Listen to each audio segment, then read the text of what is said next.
you very much. Thank you. Please.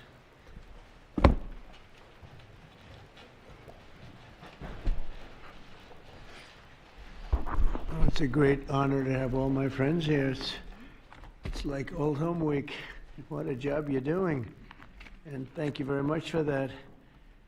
We want to begin by thanking the people that have done such a great job at the White House. They have been doing really incredible work during a shutdown.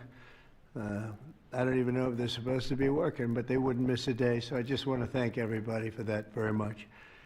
And we're here today to discuss a sweeping, unprecedented, and historically successful operation that my administration has carried out in recent weeks to arrest, prosecute, and permanently remove members of foreign drug cartels from American soil. And the people gathered around this table are the ones that are doing it, and in this room. Some of them sitting a little behind. In fact, some of them, I'm surprised they're not actually at the table. You people should be very insulted by that.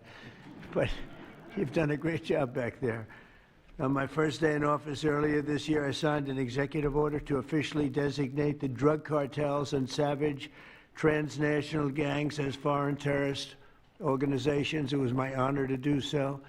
And on that same day, I also signed an order directing the creation of the Homeland Security Task Force to bring together all federal, state, and local partners to achieve the national policy goal of eliminating the cartel presence in America once and for all.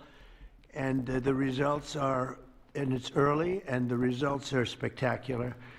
Led by ICE and the FBI, this task force includes the Department of Justice, the Department of War, DHS, the intelligence community, ATF, the DEA, the U.S. Marshals, and the state and local agencies in every part of our country. Other than that, we don't include too many people. That's a hell of a group, isn't it, huh? When you think of it. That's not a group you want against you. Certainly not at one time. In addition to the task force members, we're pleased to be joined by representatives of law enforcement at every level, the highest level, actually, but every level, including National President of the Fraternal Order of Police, Patrick Yos. Where's Patrick? Patrick, thank you, Patrick. Thank you for the endorsement, too. That really hit it off. I would have gotten 98% anyway, but it was still good to have your endorsement. Thank you, Patrick. I don't forget those things. President of the National Sheriff's Association, Chris West. Chris? Thank you, Chris, very much. Great. Good job. Major Cities Chief Association Executive Director, Laura Cooper. Laura? Thank you, Laura, very much. Major County Sheriffs of America Executive Director, Megan Noland. Megan, thank you. Thank you very much. And President of the National Border Patrol Council, my friend, and a very good speaker, by the way. Whenever he gets up and speaks, I say, that guy can really speak. I don't know. I don't want him to run for office. I want him to stay where he is. Paul Perez. Paul? Thank you, Paul. Where is Paul? Hi, Paul. What are you doing over there, Paul? Good job. Good speaker you are, though, Paul. I mean it, too. You've made some incredible speeches, and all from the heart, too, right? Some great ones. Today you'll hear details from my national security and homeland security teams about the extraordinary historic achievements of this new Homeland Security Task Force since it became fully operational last month in all 50 states. The job they're doing. What we inherited from this past administration is like disgraceful. In a matter of weeks, the task force has made the largest number of arrests of cartel leaders, operatives, and gang members in American history, more than 3,000 and counting. That includes members of the ultra-violent New Generation Cartel, the Sinaloa Cartel, the LNFM Cartel, MS-13 Cartel, and you know MS-13, the gang, and Tren de Aragua, another beauty. That's a group of real garbage we have to deal with, that we shouldn't have to deal with. These are, in addition to the massive numbers of dangerous criminals my administration arrested nationwide since January 20th, numbering over 120,000. It's a record, and 120,000 criminal arrests. Thank you very much. Unfortunately, for 4 long years before I took office, the last administration allowed the cartels and their operatives to frankly take over our country, to freely infiltrate America and all the communities nationwide, along with Transnational gangs, these groups have unleashed more bloodshed and killing on American soil than all other terrorist groups combined. These are the worst of the worst. It should now be clear to the entire world that the cartels are the ISIS of the Western Hemisphere, in addition to their monstrous violence, such as cutting off heads, burning their enemies alive, and burning innocent people alive, too, by the way. The cartels control large swaths of territory. They maintain vast arsenals of weapons and soldiers, and they use extortion, murder, kidnapping to exercise political and economic control. Thank you very much, Joe Biden, for allowing that to happen. Biden surrendered he just surrendered our country to the cartels. Don't worry, it gets better. We're taking it back. It's really fast at levels that nobody's ever seen before. But what we had to put up with, what we inherited, was just a disgrace. And while Biden was president, if he was president, I think the Autopen was president, not Biden, nearly 100% of those who infiltrated our southern border did so because they were personally approved. They admitted they were just what happened, assisted by the most dangerous and violent criminal organizations anywhere on the planet. The worst people on the planet they allowed into our beautiful country. Under the Trump administration, we're finally treating the cartels as the core national security threat that they really are. The cartels are waging war on America, and just as I promised in the campaign, we're waging war on them like they've never seen before. All you have to do is turn on your television and you'll see what's happening to them. Past administrations have tried to mitigate this threat, and our objective is to eliminate it. We're not mitigating, we're eliminating. We're getting them out. The bad ones we're putting in prison. We hate to do that because that means we're stuck with them for 50 years or more. In recent weeks, our Homeland Security Task Force has seized more than 70 tons of deadly narcotics, along with more than 1,000 illegal guns. And that's just recently. This is already the most successful anti-cartel and anti-gang operation in American history, and it's just getting started. We have incredible people. A lot of them are in this room with us today, and it's an honor to have them. But we're going to not stop until the threat has been fully and completely eradicated.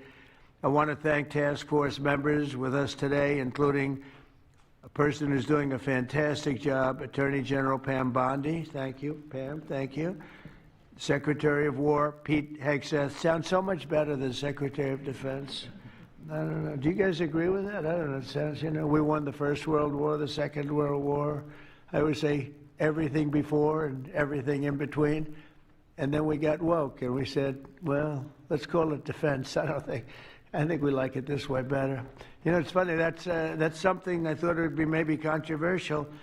And it's only controversial that we changed the name in the first place. It's not controversial at all. It's been unbelievably well accepted, Pete. Hasn't it, right? It's been pretty amazing. I thought it would be controversial. People want to have our country back. People want to do exactly what we're doing right now, and we're getting a lot of credit for it, and we should. I want to thank, though, Pete. You're doing a great job, Pete Hegseth. Secretary of Homeland Security, Kristi Noem. Kristi, thank you very much. Director of National Intelligence, Tulsi Gabbard. Tulsi, good job. And the heads of all of the law enforcement agencies all throughout the room. You're really amazing, the job you've done. To provide additional details on our mission, I would like also to ask General Bondi to say a few words, followed by Secretary Noem, Secretary Hegseth, Director Gabbard, Homeland Security Advisor Stephen Miller. Stephen, you're such a superstar, Stephen. They called Stephen the other day a very bad name, and I said, you should sue them, Stephen. I think he will. I hope he does. FBI Director Kash Patel and Deputy Attorney General Todd Blanche. And I just want to say it's an honor, the job we're doing, and these people are doing absolutely incredible. I'll just add a couple of things. In Memphis, as you know, where the numbers are down in half already, and it's only been about 2 weeks. You're doing a fantastic job there. Thank you. Incredible. Nobody thought it was possible. It was really it was a very sick city. It was horrible what happened there. People would go from, if you're on the board of FedEx, they would ride you 1 block to the hotel. They said you couldn't walk it because it was too dangerous. and they're already feeling better about it. But the best example right now is Washington, D.C. We went from one of the most unsafe places in the planet, I hate to say, but in this country, to a totally safe city. It's nothing's crime-free, I guess, but this is about as close to crime-free as you're going to get. And you guys have done an incredible job with that. Every one of you have worked so hard on this one, and it's our nation's capital. And people would go to the nation, they'd go from, I always say, Iowa, Indiana. They'd go from Florida, they'd come up, they want to see the monument, I want to see the Lincoln Memorial, I want to see one of the monuments, any one of them, and they'd go home in a coffin. But not anymore, it's not happening anymore. We haven't had that happen in a long time. It was averaging more than one a week, one person a week. Who would think that's possible? And it hasn't happened anymore, and we have a safe city. We have a city where the restaurants are booming. People are going out. Nobody's being mugged, hit over the head with a baseball bat. None of the stuff is gone. We took out 1,700 criminals, many of them career criminals, many of them given to us by Joe Biden and his ridiculous open borders policy. They came in from jails from all over the world, not just South America, from all over the world. Jails, they came in from mental institutions and insane asylums all over the world, drug dealers. And we got them the hell out of here. They're either that, or if they're so bad, as I said before, we put them in jail because we can't take a chance that they come back. But I want to just say that Washington, D.C. is such an example of what could be done. And now the same thing's happening in Memphis. We're just halfway through the process, and already the numbers are far superior, far better than what we would have thought at this time. And Chicago, I just saw the number. Last week, it was last weekend, 4 were murdered, 11 were shot. And then I have this guy Pritzker, who's a very weak governor. Let me be nice. I'm going to be very nice. He's extremely weak. He's pathetic. I have Pritzker get up and say how great they're doing in Chicago. They're doing very poorly. So 4 were murdered, 4, 11 were shot. I would say, and that was not a bad week for him, okay? That was not a bad week. He's had somewhere 18 or 19 were murdered. And you know what his excuse was? Yeah, but that was a long weekend, okay? Can you believe it? He said that was a long weekend. He's bad. And the mayor is worse. I mean, that mayor is worse. Low IQ, very low IQ. And we don't need low IQ people. We need people that are going to take care. And I love Chicago, and I love those beautiful women. Black women, beautiful women wearing MAGA hats, and they're all over the place in Chicago. They want protection. They don't care if it's the National Guard, if it's the Army, Navy, Coast Guard, Marines. They'll take Space Force, okay? Space Force, send them in. They just don't want to be mugged, killed, raped, shot in the head, and we stop it. So we're going to be given a very special we're going to give Chicago very special care. As you probably know, maybe you heard, we were going to do a big surge in San Francisco, but I got a great call from some incredible people, some friends of very successful people. Mark, who's, everybody knows him, and Jensen, everybody knows Jensen, NVIDIA, and others called me from San Francisco.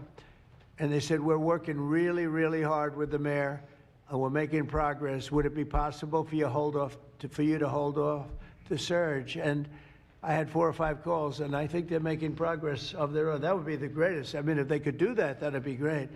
And they have great competence in those people. I mean, incredible competence, some of the smartest business leaders. And they're working very well with the police department. They're doing a good job. So we are holding off that surge, everybody, and we're going to let them see if they can do it. I said, I think we can do it much faster. I know we can do it faster. I think we can do it better than anybody. We can take criminals out that they're not going to know about, and probably they don't have the legal authority maybe to do what we can. But I'm okay with it, and we're going to let San Francisco, has the potential to be, it was a great, great city, has the potential very quickly to be a great city again. And these are the companies that are there that are all working, and those are the people that asked me, could you do away with the surge, and let's see how it works. And we'll do that. If we need to, we'll do it. But it's possible that we won't need to, and we will be focusing on other places like Chicago, and we'll have Chicago taken care of very quickly. But just remember, 11 people shot, 4 people murdered, okay? And that was this weekend, and that was Chicago. And then you'll see Pritzker get up and talk about, well, we have it under control. They don't have it under control. Just the opposite, it's getting worse. So we'll take care of, as soon as we give the go-ahead, which is all I have to do is give the go-ahead. We won the big court case the other day on the National Guard. That was a good case. Same thing with Portland, speaking of that, because that's where we won it.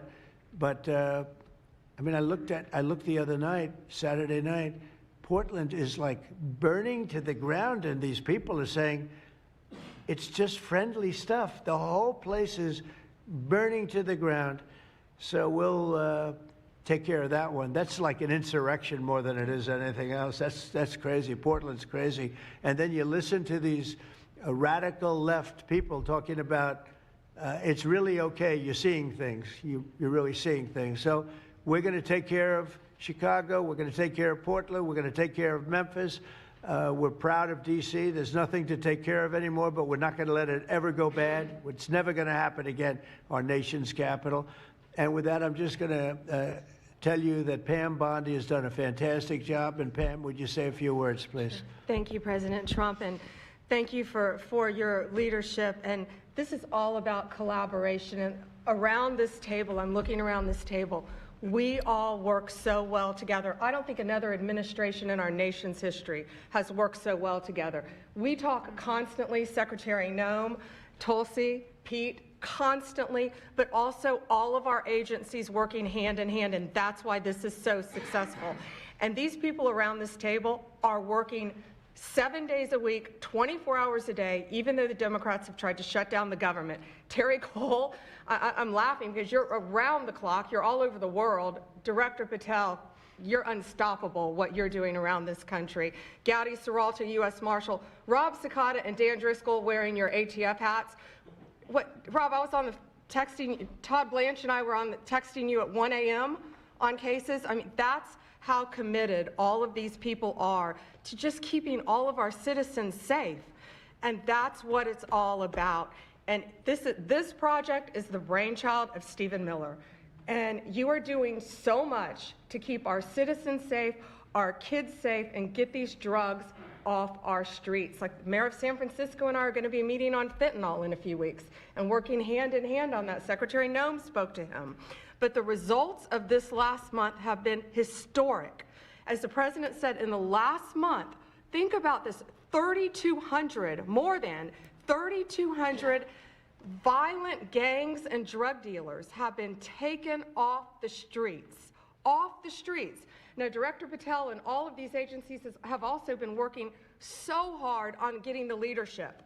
But we are getting all the gang members off the streets and the drug dealers, Sinaloa, CJNG, MS-13, and more, TDA. 91 tons of drugs have been seized as a result of this task force. We tried to put this in perspective for you. This would be filling 4 18-wheelers.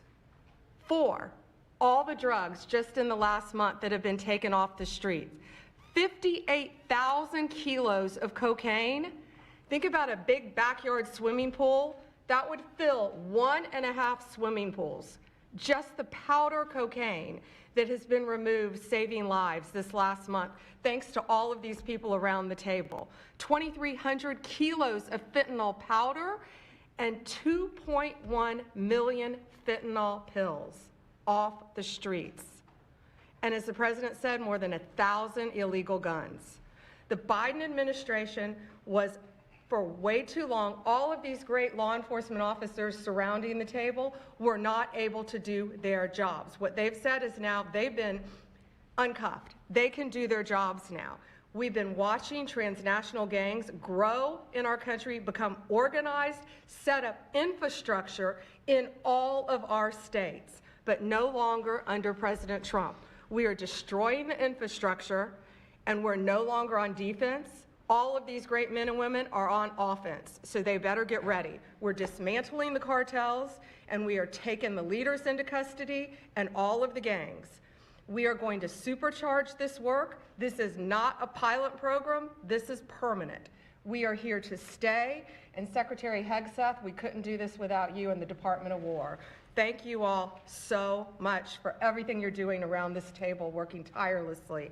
And President Trump, thank you for giving them the ability to do it. Thank you very much. Thank you. Mr. President, since the year 2000, we have lost over 1 million Americans to drugs, to overdoses, to these cartels that have proliferated that kind of a disease on our people and have gone to war with our next generation of Americans. When you signed the executive order that was protecting the American people from invasion, what you did is that you took these cartels and gangs that we've known for decades and you declared them to be what they really are, and that's terrorists. You declared war on them, and you didn't say we were just going to fight them. You said we were going to destroy them. And everybody around this table is so honored to be here to work with you to destroy these terrorists that have been killing Americans for years and getting rich off of it. I'm so proud of the work that was done just in the September surge. You referenced that earlier. We had over 400 operations that went down in those first 43 days of the Homeland Security Task Force in operations that brought, as Pam referenced, 3,200 terrorists to justice, got them off the streets. Sir, we also have had over precursors and chemicals that were brought in. We've had the work at the southern border. We've got Border Patrol here at the table with you. Fentanyl has been cut down by 50% coming into this country over our borders.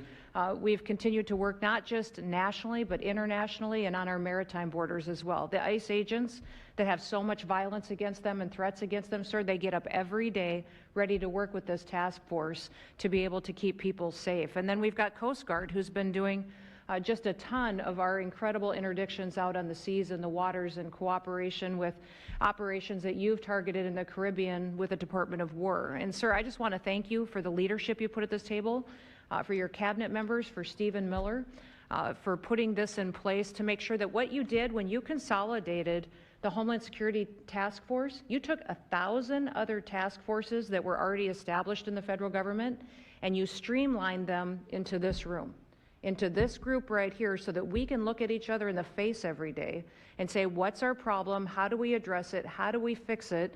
And then we go to work together with our arms linked to do exactly what you told us to do. And that's not just protect the American people from invasion, but to kill these terrorists. You gave us the task to eliminate them, destroy them, so that they can't destroy the next generation of Americans. So thank you, sir. Thank you for the people you put around this table. Thank you very much. That's a great job. Thank you. Pete? Yes, sir. Well, thank you, Mr. President, for your leadership.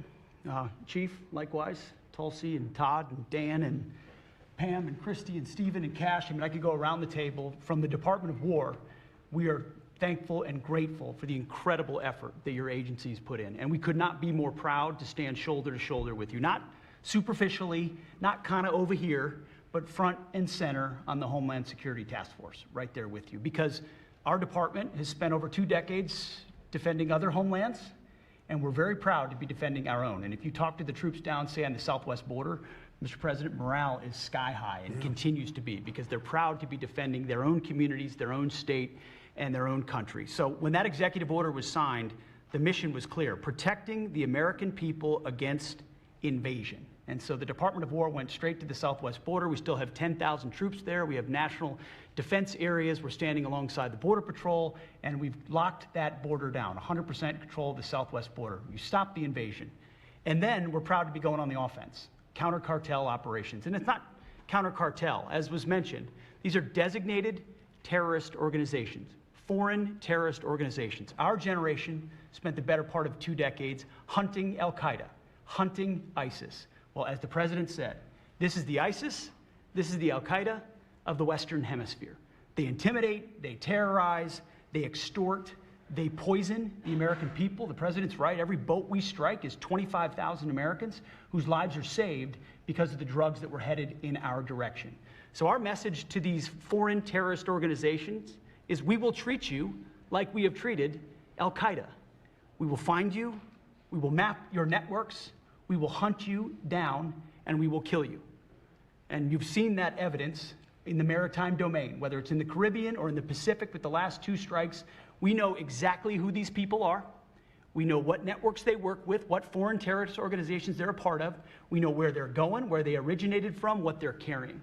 And they know we know. And that will soon start to change the calculus of these boats. So the critique of this is, of course, as often is the case, wrong. We know our authorities. It's locked tight. And we're going to treat them like foreign terrorist organizations on the offense. So the Department of War is not going to degrade or just simply arrest.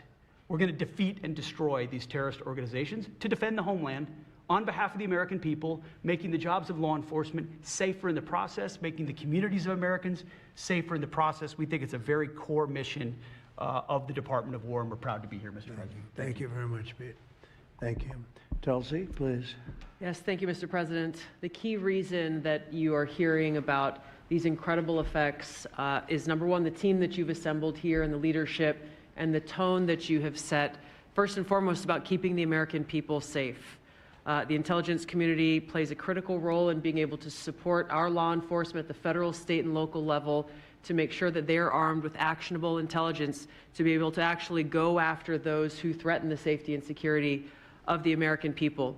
Mr. President, under your leadership, for the first time, there is a newly created National Intelligence Fusion Cell at the Office of the Director of National Intelligence, National Counterterrorism, that has a very simple purpose: to make sure that we have two-way intelligence sharing of actionable information between the intelligence community and law enforcement. I want to talk briefly about three successes that we've had just here in the last few weeks, Mr. President, through the success of this interagency fusion cell. Just this last week, our National Counterterrorism Center supported, through actionable intelligence to both U.S. law enforcement as well as Mexican law enforcement, the arrest of a Sinaloa cartel boss, El Plato, in Juarez, Mexico, as well as his top 3 money launderers.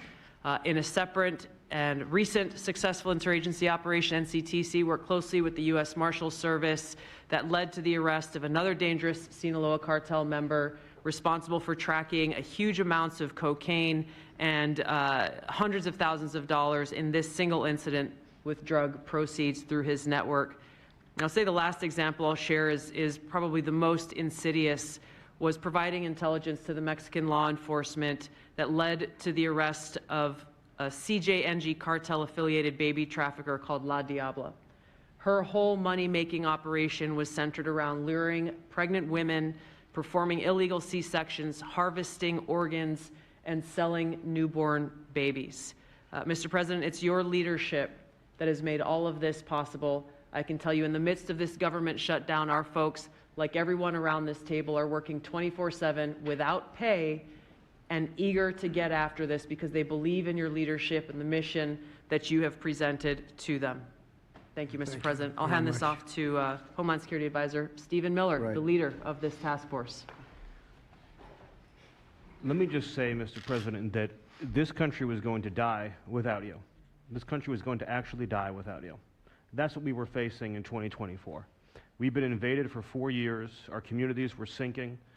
Our public safety had gone to zero. Cartels were running entire communities. Sex trafficking, child trafficking, labor trafficking was out of control. Overdoses were out of control. The cartels were claiming more and more territory. City services were buckling. This was a country on the verge of dying, and you alone saved it. And when you stepped forward originally in 2016, you started the movement to make America great again, and that means make America great again in every way, and that means safety and prosperity and peace and freedom from cartels and crime and gangs. And your vision and your leadership in declaring war on the drug cartels is the single most successful public safety initiative in American history. And I need the media to understand what President Trump has done. People have been talking about drug cartels for longer than I've been alive. And everyone has just taken for granted that they can't be touched or stopped. They're too big, they're too powerful, they're too evil, they're too murderous, they can operate with impunity. And in just 9 months, President Trump is the only American leader, not just in our lifetimes, but ever, to actually take the fight to the drug cartels, to actually seek their eradication. And it is happening. And so while the Democrats are shutting the government down and fighting for free health care for illegal aliens, look at what President Trump has assembled here. He's assembled a team under his vision, direction, and leadership that is saving hundreds of thousands of lives, hundreds of thousands of lives. And only President Trump could have done this. And I will say one last thing, which is that his courage has been an inspiration to everyone else in this room. There are people in this room, looking at, for example, at Todd Lyons, who have been relentlessly doxxed and harassed and threatened. But when they see President Trump's courage, what he's been through for 10 years to save America, when they came after his family, his businesses, his safety, his freedom, everyone at this table knows we can give whatever it takes to get the mission done. So President Trump, thank you for your leadership, your boldness, your courage, and your vision. We're honored to serve underneath you. Well, I want to thank you, Stephen. And I have to say that, I've been making the rounds. I'm leaving tomorrow for some very big meetings, including with the president of China, where I think we're going to come out very well, and everyone's going to be very happy. But everybody said the same thing. A year ago, we had a dead country. We were a dead country. We really were, in a lot of ways, not just this. We were dead as doornails on this, but we were a country that was in serious trouble and beyond that. And we have the hottest country anywhere in the world right now. The whole world is talking about it. We have the hottest country anywhere in the world. We're going to clear up this crime in our cities. We can do it quickly, too. They showed how quickly we could do it in D.C. It was a real bad place. It was a real mess. Dirty, filthy, disgusting, graffiti all over the place, tents on every ounce of parks that we had. Just disgusting. And I rode around last weekend. I rode around the city. I felt very safe in that car, but, I would have done it without it. I wouldn't need that car so much anymore, I will tell you. But the place was clean. We've started that also, not only law and order, but the cleanliness is important. I think cleanliness is almost a part of law and order. If you see dirty, disgusting streets and potholes all over the place and railings falling down and graffiti all over the marble, beautiful statuary marble columns, those gorgeous columns where they had graffiti, it's all gone. And I think it's a part of it. I really do. I think it's a big part of it. But we have a city that we can be proud of. We're going to be that way with every city we have. That's why with San Francisco, I wish them luck, but we could do it so much faster. I told the mayor, I love what you're doing. I respect it, and I respect the people that are doing it. They're the biggest people in the country. They're the biggest people in the world. A lot of the high tech. Some people like them, some people don't, but they're smart, and they want to do it. And I said, I am so honored to let you do it, and if it doesn't work out, we'll do it for you very quickly. But I just want to thank the people around this table are amazing. Kash, please go ahead. Mr. President, I'll just keep it short, but I think what the media should realize is the amount of courage it takes to do this. And you led that mission. You led it during your campaign, and you brought it to the American people. I think the media should focus on some of these numbers the Attorney General just riled off. Those aren't numbers, those are lives. Lives saved by the millions. Enough enough fentanyl to kill over 200 million Americans, gone, evaporated off our streets permanently. Your vision to safeguard American freedoms and our children and our future is the most courageous thing I've ever seen a president of the United States ever do. And your ability to marshal it out in 8 months, these statistics would have taken other administrations decades. And the partnership that you see around the table, I just want to, sum it up with the following. When I call these folks around the table, when I call our state and local law enforcement partners who have been absolutely critical to this mission, when Stephen Miller called me and said, we're going to create the Homeland Security Task Force and the FBI and DHS are going to co-lead it, I said, absolutely. The country's been yearning for this and needing it. And the one thing I see different than any other administration is when I call these people, they pick up. I don't get a voicemail. When I make an ask, they answer, and the same is true.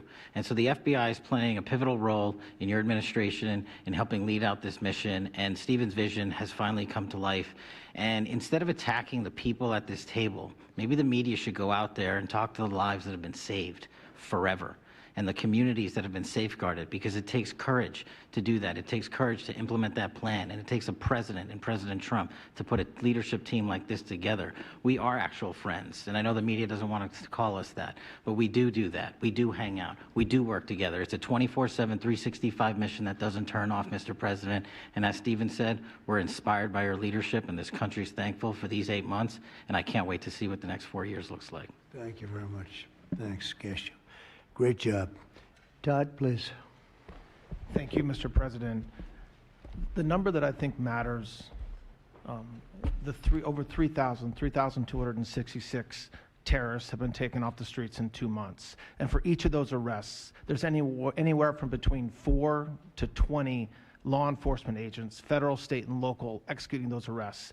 And that means every one of them are putting their lives on the line to make these arrests, to make our communities safer. And so what I will say to them is thank you, but also what I will say to them is that to the extent that there are politicians, as recently as today, suggesting they are doing something wrong. We have governors, district attorneys, mayors, and even congresswomen suggesting that our federal law enforcement and the state and local law enforcement that are helping them are doing something wrong. That is disgusting and something that we will not tolerate. That every day Attorney General Bondi and I talk with all of our partners, making sure that they know that if any one of our federal agents, our state or local agents working under the HSTF banner are even touched by any of these terrorists or rioters, they will be prosecuted to the fullest extent of the law. When politicians aid these terrorists by trying to give them comfort or protection or suggesting that somehow our men and women are doing the wrong thing, same problem. We will not tolerate it, Mr. President. So thank you to all of our state and local men and women that are helping us, and our federal law enforcement officers that are literally putting their lives on the line every single day. We will always protect you. Thank you, Mr. President. Thank you very much, Todd. A really good job you're doing, too. Thank you. Any questions maybe pertaining? Mr. President. How about pertaining to this for a little while? On the cartels. Whoa. Would you have any questions of these incredible people? On the cartels, Mr. President. Yeah, go ahead, please. Go ahead. Thank you. Mr. President, thank you. Good to see you. If I could just ask both of you, including Secretary Hegseth, there's reporting the U.S. just sent B-1 bombers near Venezuela to ramp up some military pressure there. Is that accurate, and can you tell us more about that mission? No, it's not accurate. No, it's false. But we're not happy with Venezuela for a lot of reasons, drugs being one of them, but also they've been sending their prisoners into our country for years under the Biden administration. Not anymore. We have a closed border. We had actually nobody for the last 4 months, I guess 5 months. They report nothing. They report zero. I don't know if that can be possible, but we'll accept it, right, fellas? But we have closed borders. We have people coming into our country, but they only come in legally. We have the strongest borders we've ever had. We might have the strongest borders of almost any nation right now. And that's a big difference from what it was 2 years ago when everybody was pouring in. But we're very unhappy with Venezuela because of what they've done. They've emptied their prisons into our country. Nobody can do that. Only a stupid person would have accepted it. And that's what we had running our country, very stupid people. So we're not happy with Venezuela, I will tell you. Yeah. Mr. President. Thank you, President Trump. You okay? Yes. On fentanyl. We're going to lose Sorry him. about that. On fentanyl, we have President some Trump. good medical help right over there. That's all right. On fentanyl, according to CDC data, nearly 330,000 Americans died over the past 5 years from fentanyl. That's 1 in every 1,000 Americans who died. It's more than that, but that's all right. Yes, it's I more. know you think it's even more. I'll be discussing that with President Yes, Xi. so that's actually my question. I figured it was. I was wondering, since it mostly comes from China and has caused such carnage in the U.S., what are you going to say to convey the seriousness? And also a second question for you or Secretary Hegseth. Is there any evidence that China is now smuggling fentanyl through Venezuela to bypass U.S. and Mexican port controls? They are doing that, yes. But they are paying right now a 20% tariff because of fentanyl. That's billions and billions of dollars that they're paying. We're actually, on November 1st, the tariff on China goes to 157%, which is record-setting territory. And we don't want that because it's not sustainable for them. They can't sustain that. We don't want them to have to go through that. So I'm meeting with President Xi, and I would say we have some big issues, like with the farmers and various other things. But the first question I'm going to be asking him about is fentanyl. And if you think about it, they make $100 million. Think of this.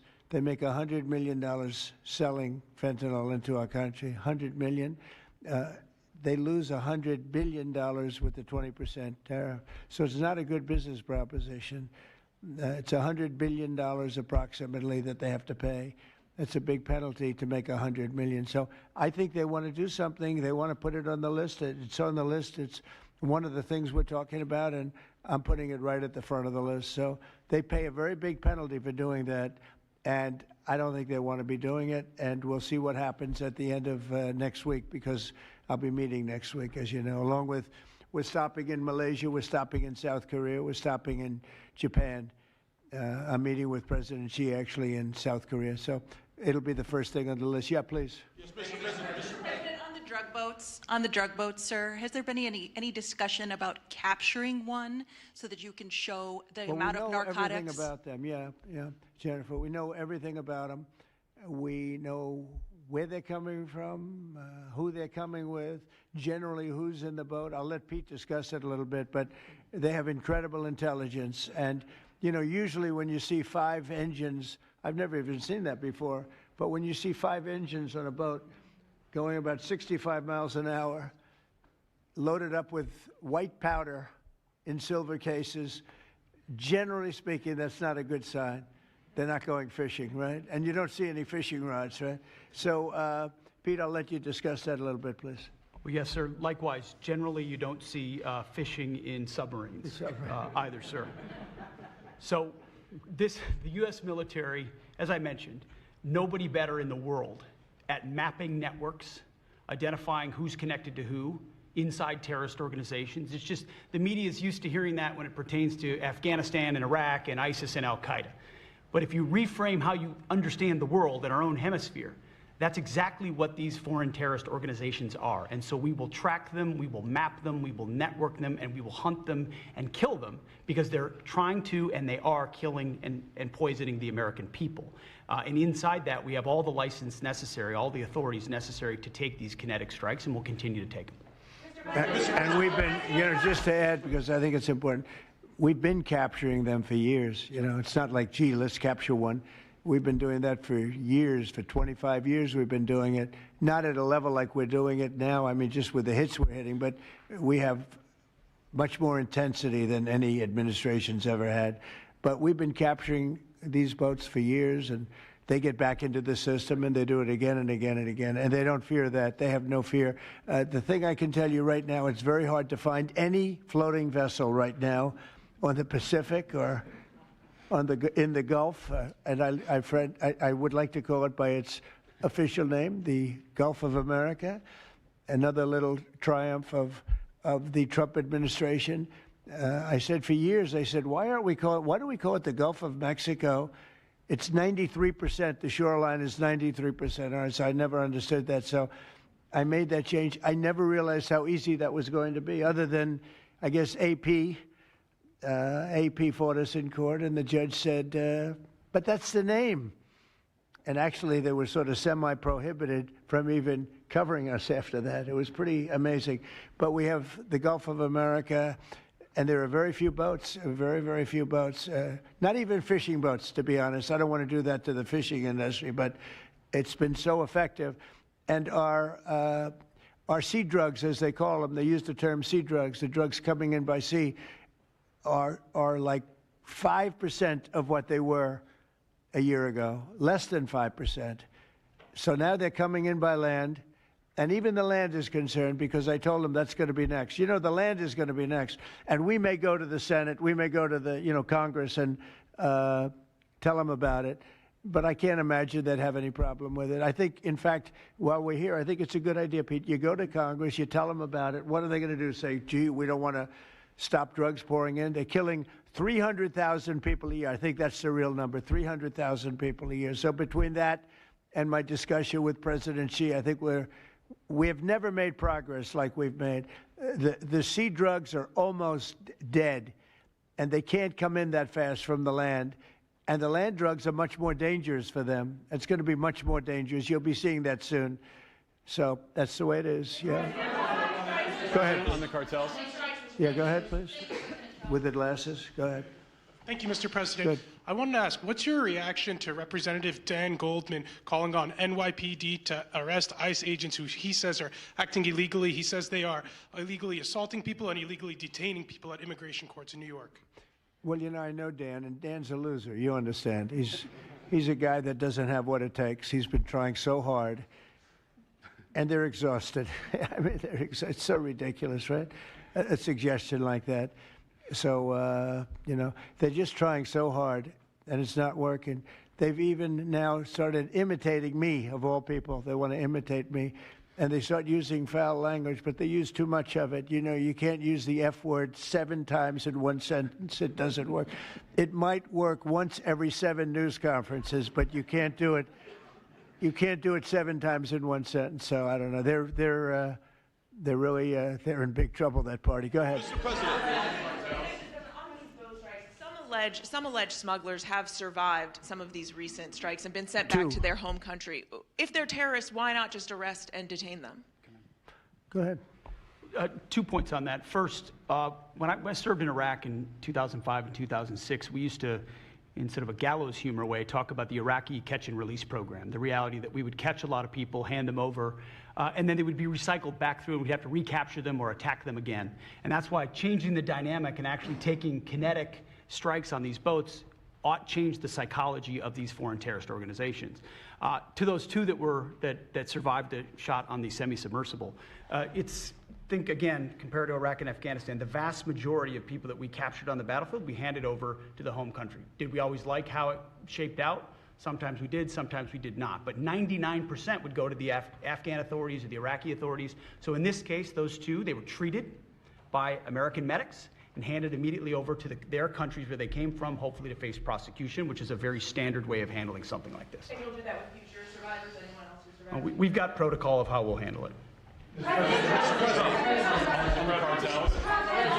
Not that guy. He's so hopeless. Go ahead. Go ahead. Yesterday, there was a vote at the Knesset on annexing the West Bank. Do you see it as a challenge to your peace efforts? Could you say that louder, please?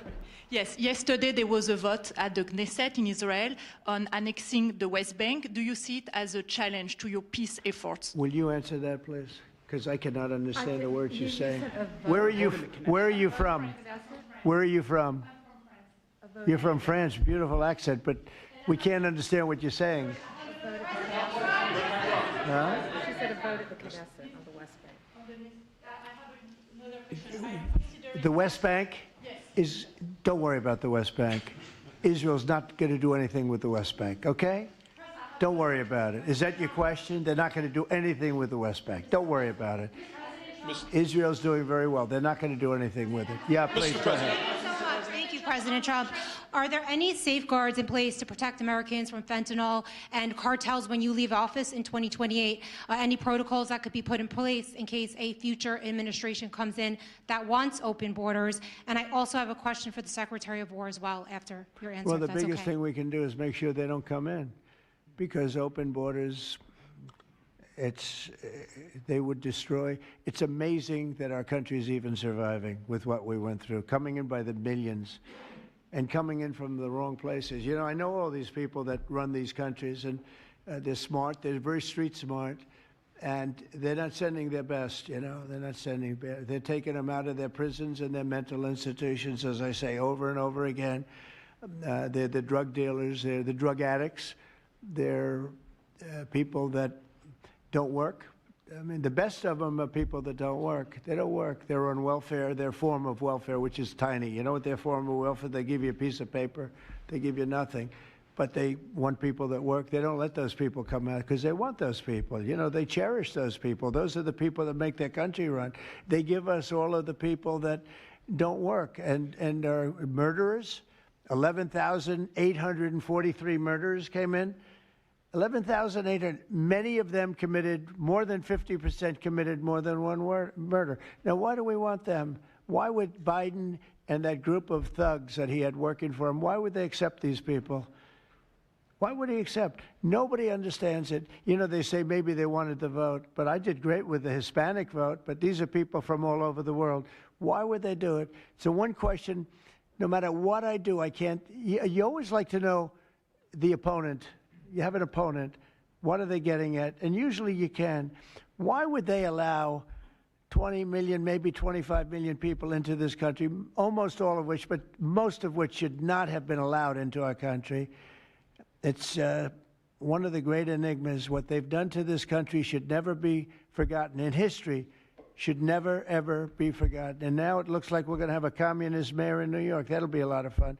But remember this, they have to go through the White House. Yeah, please, go ahead. Founder of Binance. Can you explain why you chose to pardon him, and did it have anything to do with his involvement in your Which one? family's? Who is that? The founder of Binance. He has an involvement in your own the family's recent crypto one, yes, business. I believe we're talking about the same person, because I do pardon a lot of people. I don't know. He was recommended by a lot of people. A lot of people say that, are you talking about the crypto person?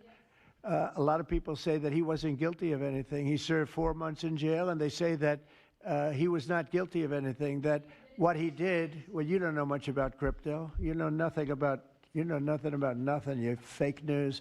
But let me just tell you that he was somebody that, as I was told, I don't know him. I don't believe I've ever met him. But I've been told by a lot of support. He had a lot of support.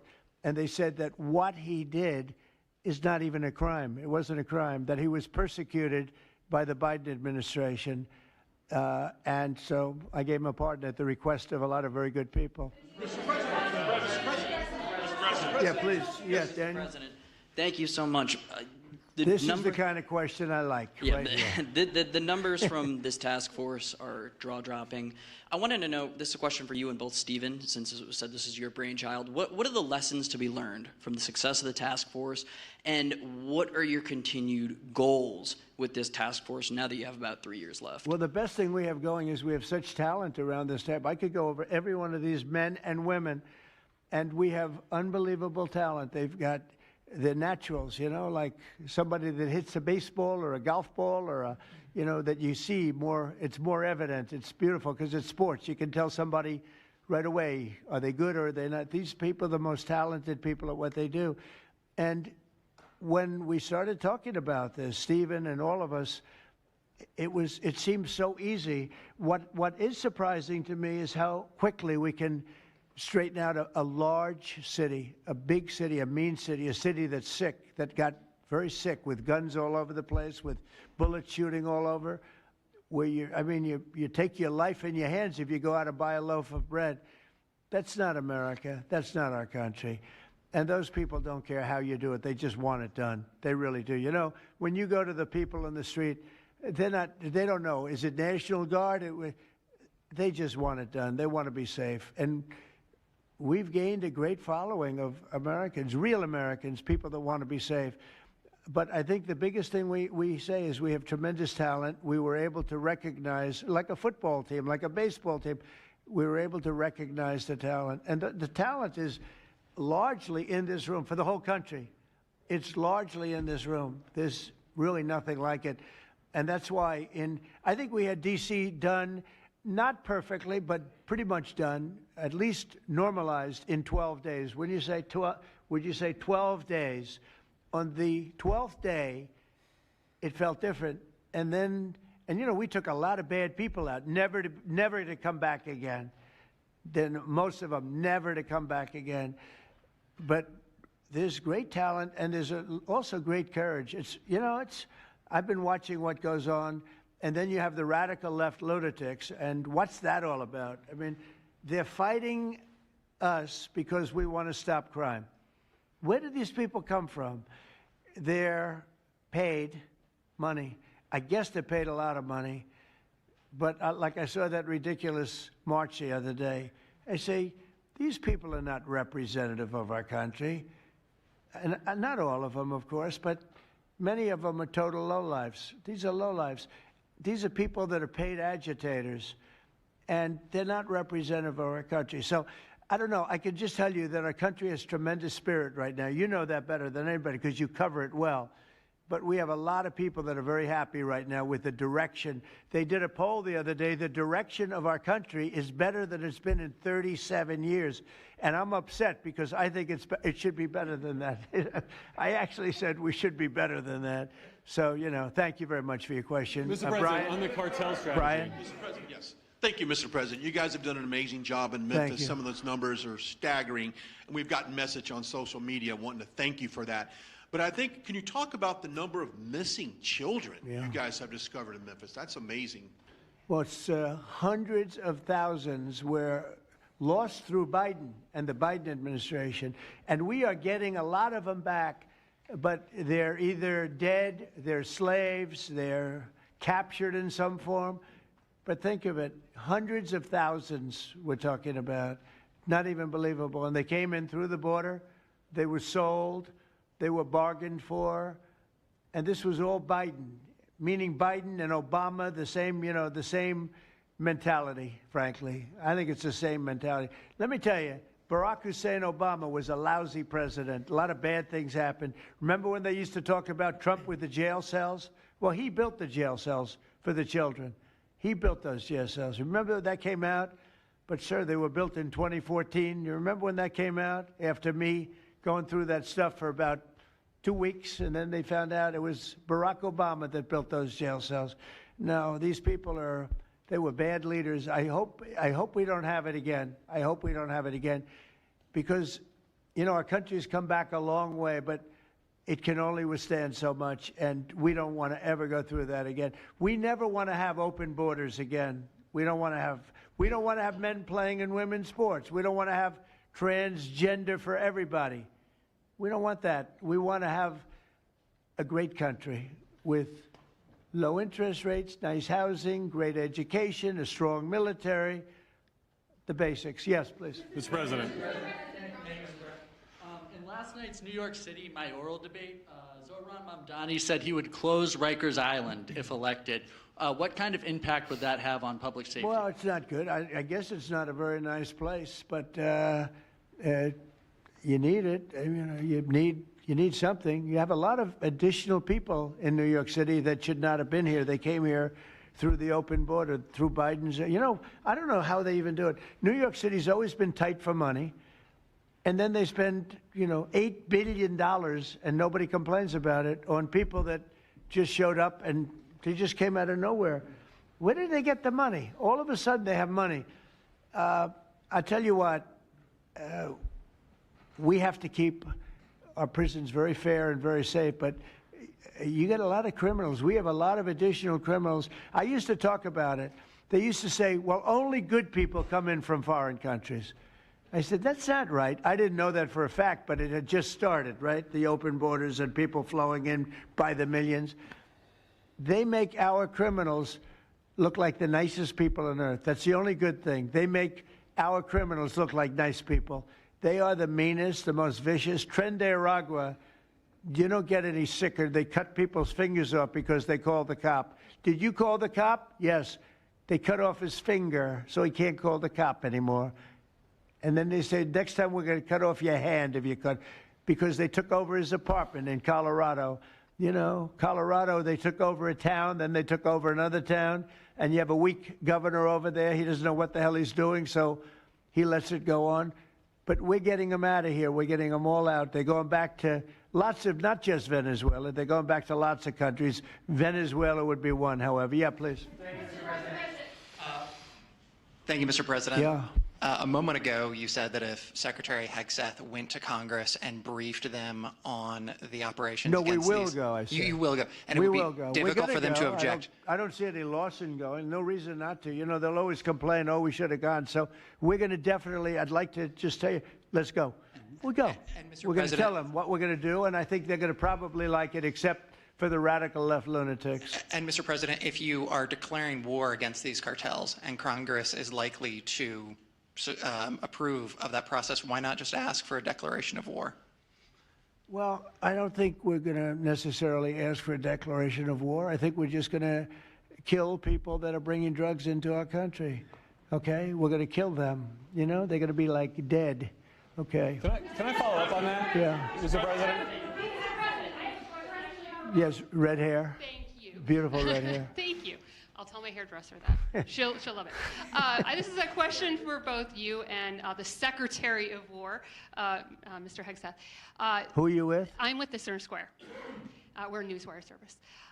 With everything that's going on between the narco-terrorists in the Caribbean, and then also with more Chinese, Iranian, Russian ships also taking part in Venezuela. Are you have any plans of expanding operations out of Roosevelt Roads, and in fact, placing home porting some ships there? Yeah, go ahead, Pete.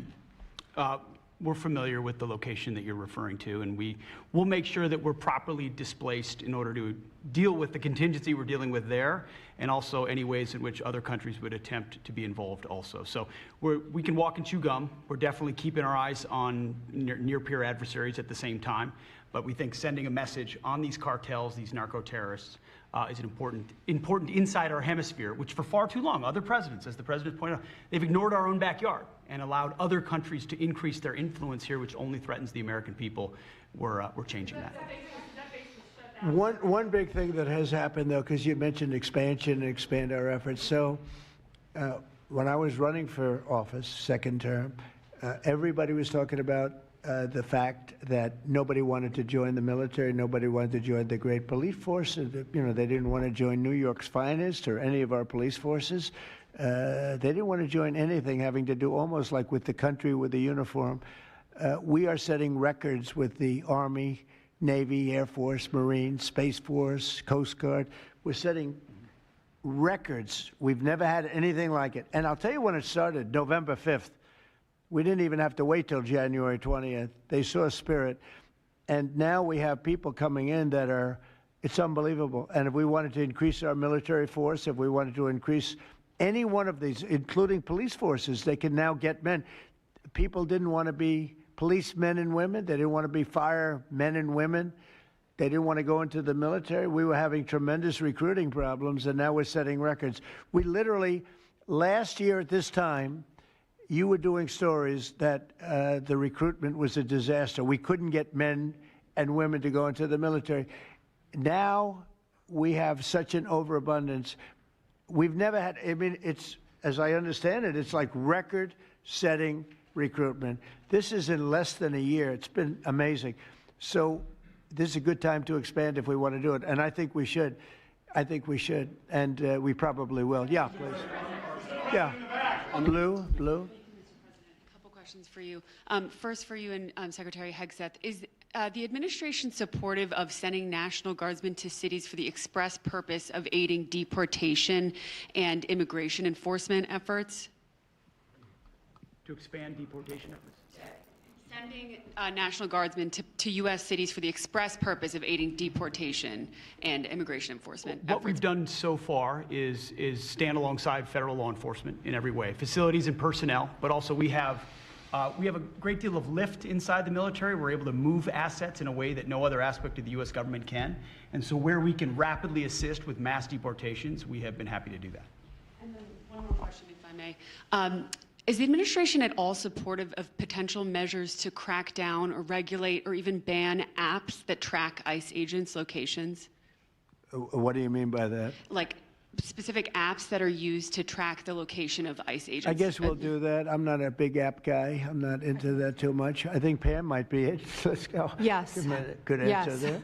Yes. These organizations, President Trump, are coming in and their apps to track our federal law enforcement officers, and it jeopardizes their lives, where they're going to be, their location. And we've actually been working really well with the tech companies who have been cooperating because they don't want our law enforcement officers to get injured. So yes. Well, I mean, I see it with ICE, where they're having, where they define where they live, who they are. And, I didn't have a big view on the mask, but I now understand why they should wear masks. I think it's very dangerous for them not to wear masks. They can do whatever they want. I notice some do it and some don't, but it's pretty dangerous. But when you look at, you talk about that question, I think it's very dangerous, and I think you're coming down on that very hard, right? Mr. President. Go ahead. Thank you, sir. When you were running for re-election in 2024, you released a video statement where you made this exact promise to show no mercy on the cartels and employ every military asset necessary to combat them. In that same video, you also said that you plan to expose all the bribes and corruptions with politicians and the cartels. We're doing that. Has your We're task trying to force do been that. looking into that in American politicians? Yeah, where the money's coming from. Because you see it. Like even that garbage deal they had this weekend, which was embarrassing to them, and the crowds were much more, the crowds were not big. Those crowds were not big at all. But when you look at signs, and they're all made beautifully, the yellow signs, I saw the yellows, the blues, but they're all made professionally in a printing shop, looks like on Madison Avenue someplace. Some guy is paying for all that stuff. And we don't mind protest. Protest is a good thing. I protest. I'm always protesting, right? But when you see some of these people are going crazy. They're going crazy because they're getting paid. Because there's no reason for them to be going crazy. But you watch some of them, and they're professional agitators, and we are finding out who's paying them. Yeah, we have a lot of information about who they are. You're going to be very surprised when you find out. And I have a question for Secretary Hegseth. Sir, a memo circulating on social media details the establishment of a National Guard response force that's going to be trained in crowd control and civil unrest and deployed in all 50 states by April of 2026. Can you verify the authenticity of that memo, and do you have any more information on the operations? I'm not going to answer particulars on something that may be in the planning process, but we definitely do have multiple layers of National Guard response forces, whether it's in each state, whether it's regionally, whether it's Title 10 active duty, whether it's Washington, D.C. We've got a lot of different ways that constitutionally and legally we can employ Title 10 and Title 32 forces, and we will do so when necessary. The cartels on the ballroom? Question on the ballroom? Thank you. President Putin basically said today that Russia is immune from U.S. sanctions. He said that it would not impact the Russian economy in any serious way. Is he Good. wrong? I'm glad he feels that way. That's good. I'll let you know about it in 6 months from now. Okay. Let's see how it all works out. Yeah. Go ahead, please. Blue. One question about the task force, one about the shutdown. I'm Taylor Poplars with Spectrum News. The same day you established this task force back on January 20th was the same day you pardoned the January 6th defendants. Yeah, very proud of that. Yeah. Just last weekend, one of them was charged with allegedly threatening to kill House Minority Leader Hakeem Jeffries. And a big theme of this task force has been allowing law enforcement to do their job and holding accountable people who go after law enforcement. Do you worry that your actions back on day one undermine what this task force is trying to accomplish? No, you have thousands of people that we're dealing with, and you know, if one goes haywire, look at what this guy in Virginia said, where he wanted to kill his opponent. He's going to kill his opponent. He's going to kill his opponent's children and I think wife. And he continues to run, and the Democrats continue. He's running for what, Attorney General in Virginia? Look what he said. So now, do you think all Democrats should be prohibited from living anymore? I mean, think of what he said. He's going to kill his opponent, and he's going to kill the children of his opponent, and I think the wife. I said, this guy's sick. That is a sick guy. And how do you vote for somebody like that? But I don't view that every Democrat would say that, because not every Democrat would say that. So you can't, you know, you could have one person, but I don't know of the incident. I can say we're very proud of what we did. We had the courage to do something that should have been done. The problem, sometimes the Republicans are too nice. They're a very nice party. The Democrats play a much dirtier fight. You know, it's amazing. You go after dirty cops like Comey, and you go after, these are dirty cops. Letitia James is a dirty cop. You go after these people, and they say how horrible you are, and yet I got indicted 5 times and impeached twice. Nobody says anything about that. You know, they say, oh, they actually said the other day, oh, he's trying to indict somebody. I got indicted 4 or 5 times, Todd, maybe more than that. Yeah, I think you could say 87 times if you really think about it, right? With the charges, a bunch of phony guys, but nobody says anything about that. But they mentioned it the other way. No, the Democrats play a very dirty game. It's all they're good at. They're good at a couple of things: cheating on elections and playing very dirty. And they have one good trait. They stick together. They stick together. They stick together through the worst policies that anybody's ever seen. It's unbelievable how they stick together. And I respect them for sticking together, but it's a dead party because their policies are no good. Okay. Mr. President. Brian, we'll do a few more and we'll go home. Wonderful. Everybody's going to go home. I'm going back to the Oval Office, however. Speaking of Democrats, there's a report that there's a grand jury on Adam Schiff for apparent mortgage fraud. If he is indicted, should he step down as a U.S. Senator?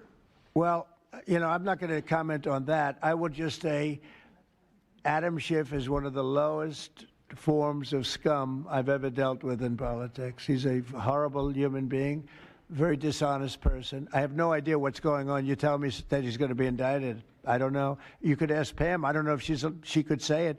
Probably you are allowed to say it, but I wouldn't know about that. I can only tell you he's a very bad, I think he's actually a sick person. Do you want to talk about that? We're not going to comment on any grand jury that's open. We can't legally. I don't know. By the way, I hope it's true, but I don't know anything about it. Yeah, please. Oh, millions of dollars, yeah. Well, I also give, I give a lot of money to the White House. The White House is, as you know, I give my salary, and I usually like to steer it to the White House because this house was a little bit abandoned. First of all, for 4 years, you had a guy walking around that didn't know where the hell he was. And this house was not taken care of the way it was supposed to be. I take very good care of property. I was very good at that. And you'll notice the floors downstairs, I paid for them. Marble, the most beautiful marble you've ever seen. The white floors down in the palm room, which they look like they came out of, I don't want to lose because they're big supporters of mine, Home Depot, so I'm not going to say bad, but they did come out of a box from Home Depot about 30 years ago. They were all broken, but now they have the most beautiful floors, the most beautiful lights and chandeliers. I think most of you, Brian, you've seen that, right? Yes. How beautiful is that? And I take care of it. So I spend millions of dollars on this building, taking care of it. It was not properly maintained. And now it's starting to gleam like it should. It should really gleam. And you should go down and visit the Presidential Walk of Fame. Have you seen it? It's quite good. I'm sure that a lot of people coming to the White House, it's hot. It's very hot. But it's really a tribute to the presidents, past presidents of our country. Yeah, please. Mr. President. President Trump.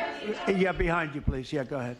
Thank Go you. ahead. So on Monday, a question for you as well as Secretary Noem. On Monday, Mayor Karen Bass of LA and Representative Robert Garcia, they held a press conference and they called for an investigation into DHS, accusing them of unlawfully arresting U.S. citizens and racially profiling and only arresting people because, in Robert Garcia's words, they look like me. He's a Hispanic individual. Do you have a response to that? Are you asking me that question? You as well as Secretary Noem.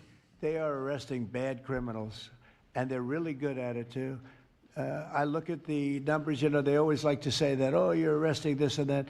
Then when you check it, you find out, geez, almost every single time, and, obviously every once in a while they may get one wrong, but they always correct it. They're able to correct it.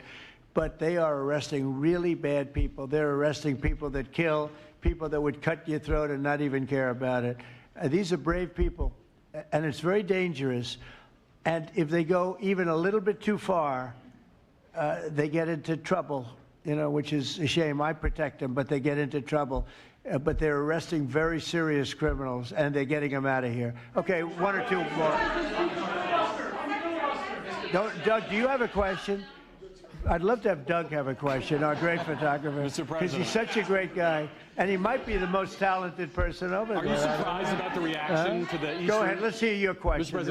This guy's a real beauty. Mr. President, on the cartel strategy, hearing you talk about it as a war, hearing Secretary Hegseth talk about defeating and destroying and the comparisons to ISIS and al-Qaeda, those efforts took American troops being engaged in foreign countries.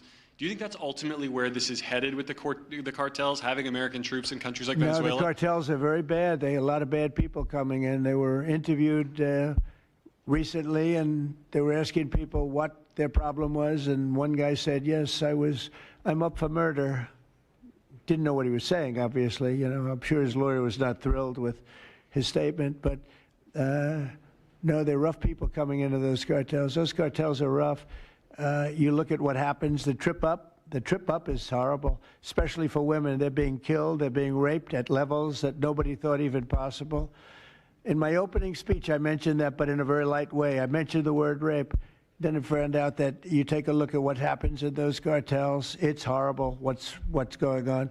And we're doing the world a big service by just telling them, you know, you don't have too many cartels now because they know when they get up here, they're going to be stopped. Under Biden, they were just flowing into the country. It didn't matter what you were, where you came from, what you looked like, what your record. They didn't check records. Millions of people came into this country that should not be in our country right now. We've gotten a lot of them out. It's the single biggest problem that we were given. Inflation, I've already taken care of. Economically, the country is the strongest it's ever been. Thank God for tariffs. If we didn't have tariffs, we'd be a third world nation. But thank God for tariffs. We're the richest nation in the world now because of tariffs. And we're able to economically protect ourselves, and we're able to really protect ourselves from a national security, situation. But we have cartels that, somebody came up with the word cartel. I won't tell you who that person was, but you got a lot of bad people in the cartels. And you could look at a country like Mexico, and I really respect the president. I really respect a lot of the people over there, but a lot of the leadership. But they are in fear in their own country because those cartels are running those countries, okay? So we'll and that includes Colombia. Colombia is a drug den. It's a drug den, and it has been for a long time. You got a lousy leader over there right now, bad guy, a thug. But they make cocaine at levels that we've never seen before, and they sell it back into this, and they're not going to get away with it much longer. We're not going to put up with it much longer. Colombia is very bad. Mexico is run by the cartels. I have great respect for the president, a woman that I think is a tremendous woman. She's a very brave woman. But Mexico is run by the cartels, and we have to defend ourselves from that. Go ahead. Let's go with you. Go ahead. Let's listen to this beauty. Shutdown by the time you return from your trip to Asia? Do I expect to have it resolved by the time I return? I don't know. I said long ago we shouldn't have been in this problem. This was September 28th. It came due in Biden's regime, and before the election, September 28th, and they pushed it off into the future. And I was running when they did that. And when you're running, but I did say, what the hell are they doing? That and debt ceiling. They also pushed the debt ceiling past the election date, so that would mean the next president has it. But I did say that I think the Democrats have gone totally crazy, and you don't know what they're going to do because they don't care about the people. They don't. I really think they have no leadership. They have a lot of very low IQ people. Jasmine Crockett is a low IQ person. A lot of them are. I don't want to insult too many of them, but a lot of them are.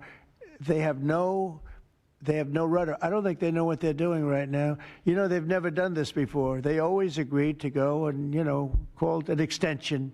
Let's do an extension and talk. Even today, look at what happened today.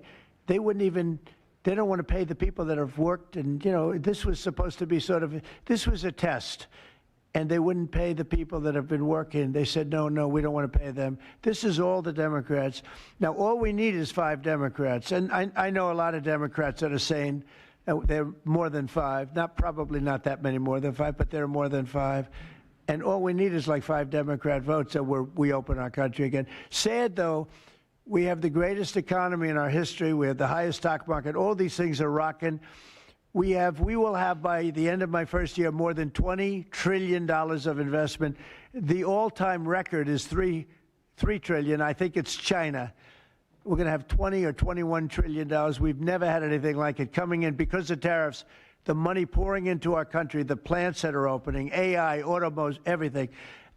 And the Democrats want to close our country. They're really, they say deranged. They suffer. I guess it's Trump derangement syndrome, which I think is going down now as an official condition by the doctors. I think they get paid extra money if they handle it, because it's more difficult to handle than a normal mental disease. But you know what? They really should approve an extension, get the country back to work, get the people paid. And, it's very simple. You just don't know what's going on. There's something wrong with them. Yeah, it's sad, actually. Have you raised the full $300 million needed to fund your? Have you raised the full $300 million needed to fund your ballroom? And how much specifically are you donating to this construction raised, project? I think, $350 million. All donor money and money that we put up. We've raised. It's going to be. It's going to cost right in the neighborhood of $300 million. It's been expanded and made absolutely. It'll be the most beautiful ballroom anywhere in the world, I think. And how much specifically are you donating to it personally? How much am I donating? I won't be able to tell you until I finish, but I'll donate whatever's needed. I'll tell you that. Do I have a name for the? I won't get into that now. Yeah, go ahead, please. In the next couple of days, a lot of Americans are going to go without their first full paychecks, federal workers. By the way, a friend of mine, talking about donors, a friend of mine, a man that's great, I'm not going to use his name unless he lets me do it. Susie can tell you about this, but he called us the other day and he said, I'd like to contribute any shortfall you have because of the Democrat shutdown. I'd like to personally contribute any shortfall you have with the military, because I love the military and I love the country, and any shortfall, if there's a shortfall, I'll contribute it. And today he sent us a check for $130 million. I would love to tell you he doesn't really want the recognition, if you want to know the truth, but he gave us a check for $130 million, which was sort of a shortfall, yeah. And that's going to go to the military, yeah. Is that the correct number? $130 million. That's what I call a patriot. Okay. Thank you very much, everybody. Thank you. Thank you.